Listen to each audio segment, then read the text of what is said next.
Welcome to the Celtic Way Morning Briefing Live. I'm Tony Haggerty, joined by Sean Martin, Haggerty 10, at Sean Martin TCW. You know the Twitter handles, you know the drill. If you're watching on YouTube, remember and hit subscribe. Good morning, folks. It's Wednesday, January the 5th, easing ourselves into the new year. Now, Sean and myself today put an article up on the Celtic Way, and we were living in an ideal world where Ange had everybody fit at his disposal, Sean, and no injury concerns, all the transfer business done, and we picked what we thought would be the best Celtic 11 moving forward. Now, both of our teams are pretty different, aren't they? Aye, there's some points of disagreement. But overall, I think, to be honest, I think both teams are very strong, which is the overarching point I'll be making throughout this, I think. Yeah, and I found a place for all four Japanese players in my starting lineup, because I was making the point that I don't think he was bringing them over to not play. I think 3 are in yours, Sean, is that right? 2? One of them is in mine. One of them's in my strongest 11, aye. Okay, that might be controversial, but I guess so. Have you got your team to hand, Sean? We'll discuss it. I do. I've got both teams. Both teams, okay. Then we'll do it by area. Aye, keeper and defence first, I presume. Aye. Yeah. Right, so I've went for Joe Hart in goal, which there is there's no debate here, I suppose. Now the back four, we both went with 4-3-3 first and foremost, didn't we? Yes. So back four, I've went with Ralston as my right back. You've went with Juranovic, and then we're centre half pairing. Both of us have went with Carter Vickers and Julian. Yep. And then at left back, you've went with Rio Hatate, and I've went with Greg Taylor. So the fullbacks are different for both of us. Yeah. I mean, I've said to you off air there that fundamentally, I probably do agree that it is Juranovic that's going to be first choice, because he was signed to be first choice, and I think the cup final gave a glimpse of that. I know Ralston was only not long back from injury, but he had played before it, scored the winner before it and stuff. And Ange still chose Juranovic to start in the cup final, which says to me it probably would be Juranovic for him. I've gone with Ralston because I think his season has been better so far.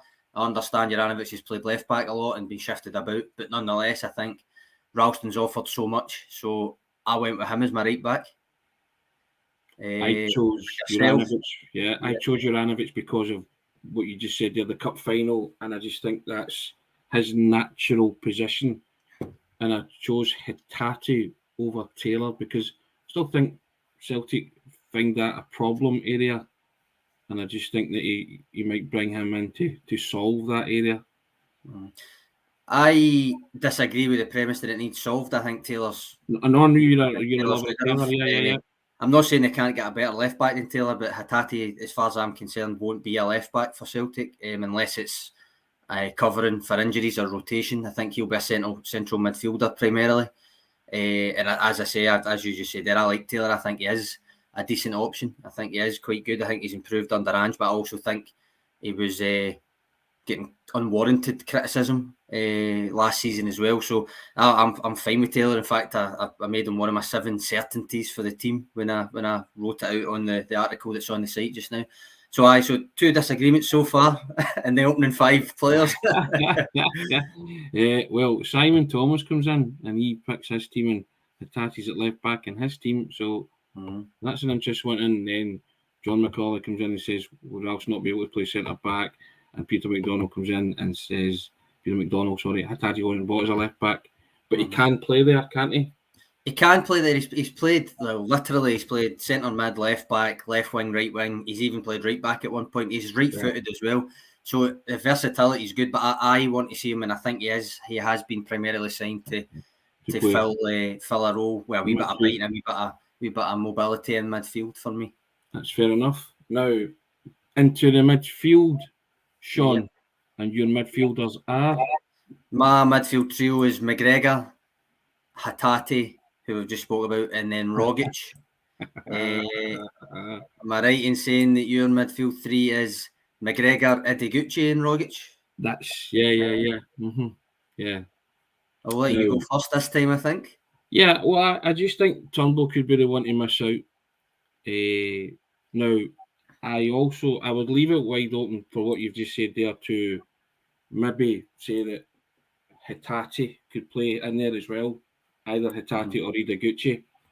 But my rationale was that I don't think you can displace McGregor or Rogic from the team. So there's one midfield place up for grabs. And again, if that's the way Ange is thinking, going back to what you said as well, if he still thinks Taylor's the left back, then it'll probably be Hitachi in there. But I just think he'll maybe play Hitachi, try him out at left back if he still sees it problematic.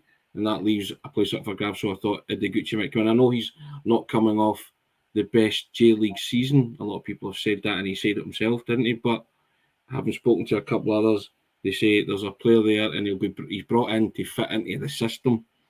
So it's the system I'm thinking of, and buys players to fit into his system.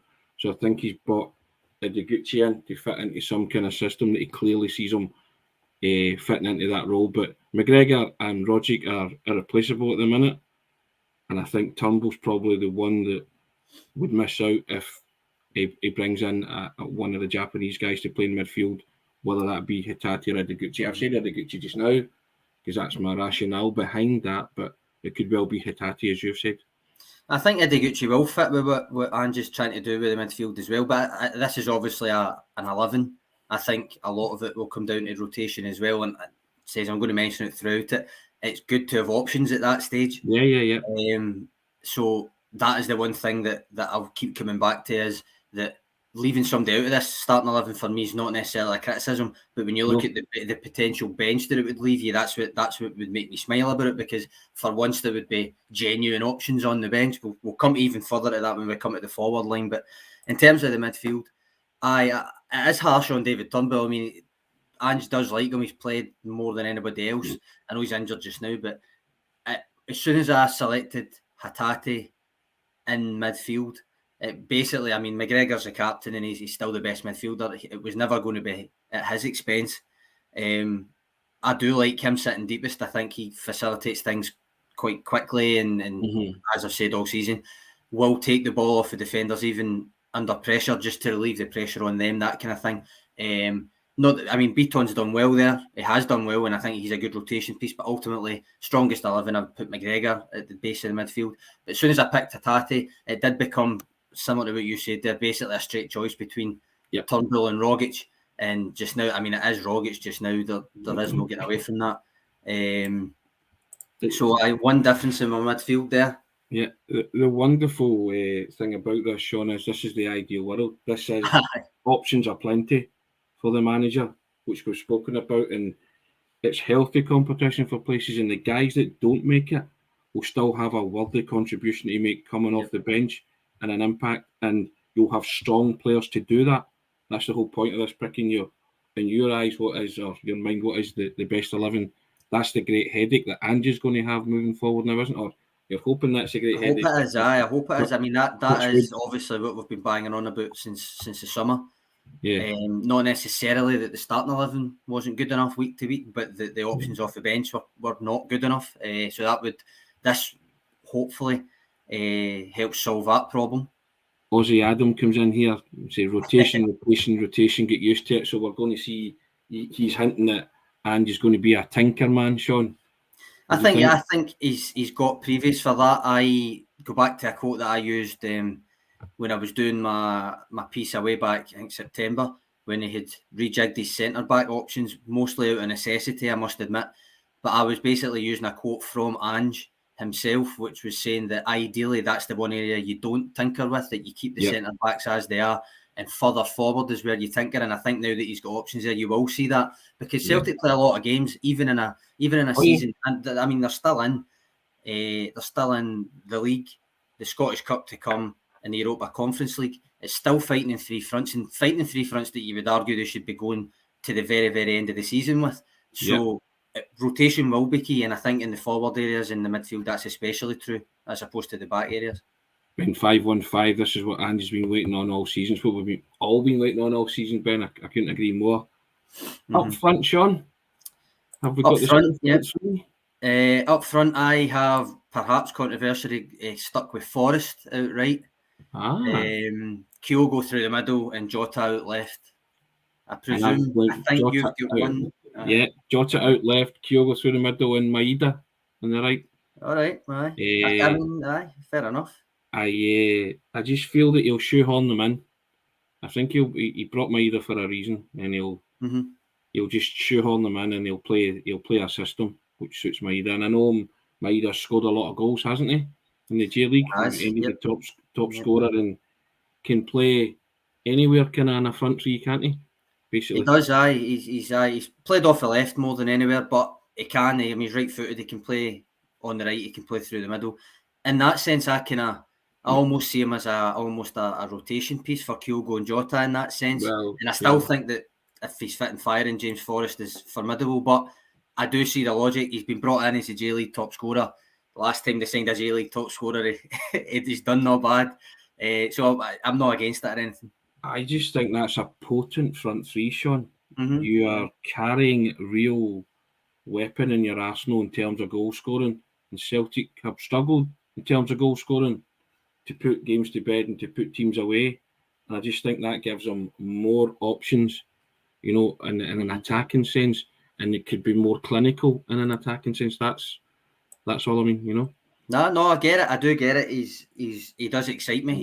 He looks as if he'll be a formidable player, as much as I'm saying Forrest is. And you've got to remember, Liel Abada, as much as he has had his down weeks and stuff, statistically speaking, he's had a superb start to life at Celtic. So that's not going unnoticed either. But obviously, I think both of us would be in agreement that a full strength 11 with everybody fit and available probably sees Abada coming on as a super sub and being rotated in now and again rather than starting every week.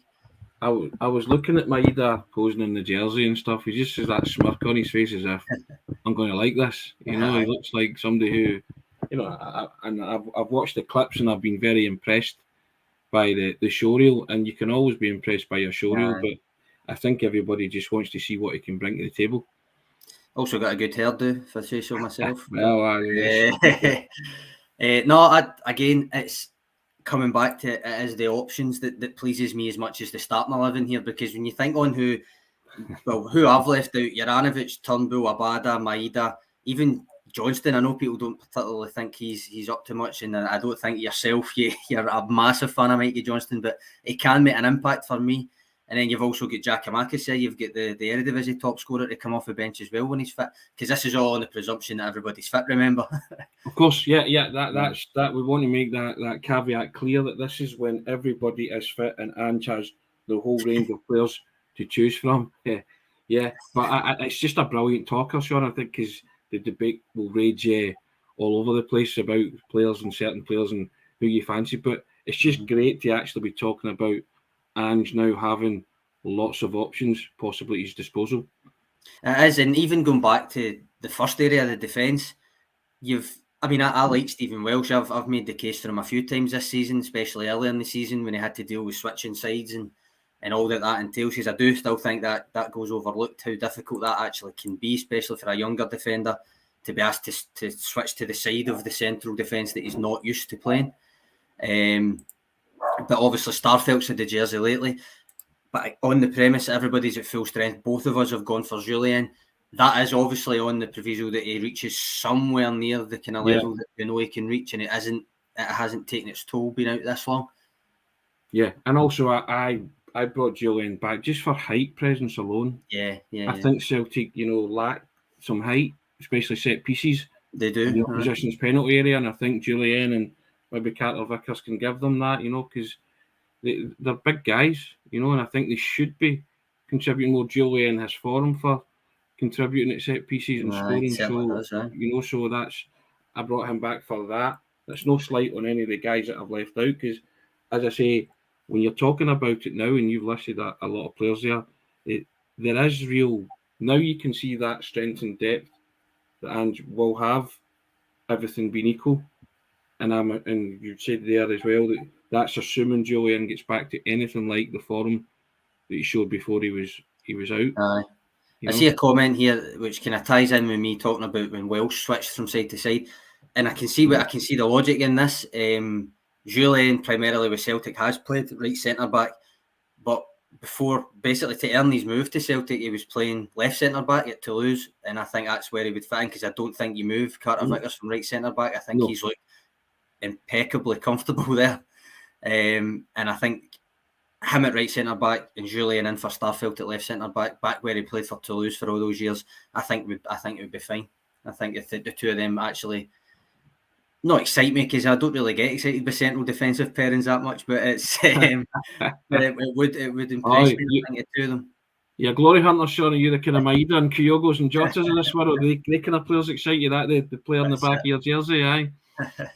You never get Julian or hey, listen, you're talking to somebody who had Ledley 16 on the back of a jersey, so well, there you go. That's maybe why I like Hatate so much. The utility players have always been my kind of thing. But I think Ralston is the player that most Celtic fans will have on their jersey this season. Yeah, Simon Thomas can run. CCV can play either side as well. So and David Bradley comes in and says, "Agreed, Tony. We need height in the team."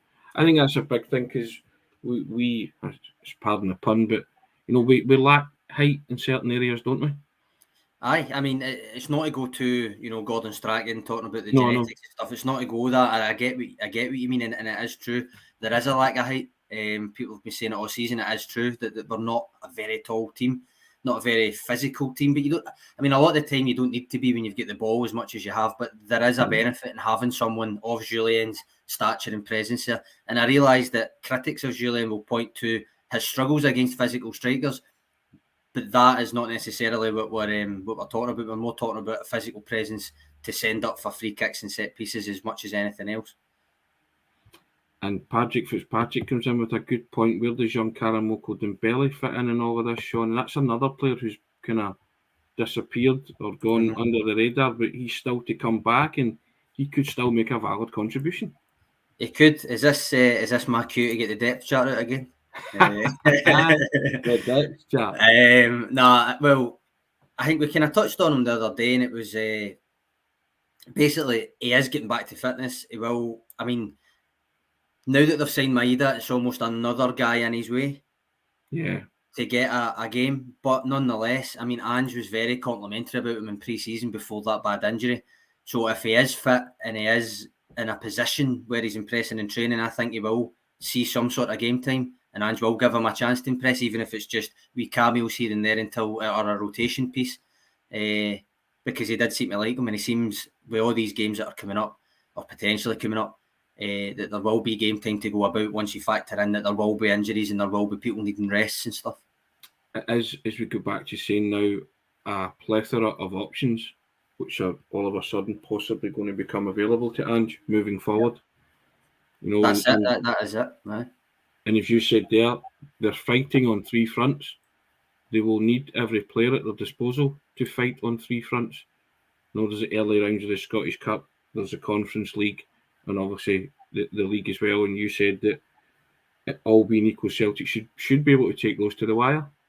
Aye, that's got to be the aim. I mean, if it doesn't turn out that way for maybe the Europa Conference League, then you can live with it. But that has got to be the aim for me. And I realise that the priority above all of them is the league. It definitely is the league. But there's no reason for me with a squad that Celtic are now starting to get together, assuming that there's no massive injury crisis, again, touch wood, then the aim should be to go, win the league, win the Scottish Cup, and at least get the latter stages of the Conference League.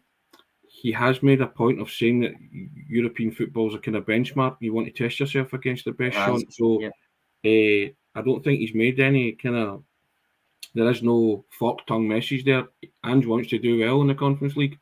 He does, he wants to make a mark in it. He obviously himself has said that ideally it would have been, Champions League. And then once that was gone, it was progress in the Europa League, which I would argue, as much as they didn't progress from the group, they made a hell of a lot of progress in that group within the context of the performances and the level of teams they were playing. Now that it's the Conference League, Celtic are going to be one of the bigger teams in it, and there's no getting away from the expectation that puts on you for me. And I think Ange is willing to embrace that by trying to go very, very deep into the tournament. Expectations is the name of the game, Sean, and winning trophies is the name of the game at Celtic. He's got one under the bag, he's 3 to fight for, and we will reconvene at various junctures in the season to see where the team are and the new guys settle in, see how if they can help them in their quest to win. the three that are still available to Celtic. I've really enjoyed it. That's been a really quick 20 minutes. Aye. The debates will rage on, guys. You can send us your own team and what you think is the strongest, but it's a good talker. And thanks for your contribution as well. All the people that contribute, we try and read as many out as we can, as you know. But Sean, thanks a lot for that. Enjoyed that. Nice one, Tony. Cheers, guys. Have a good day, guys. All the best.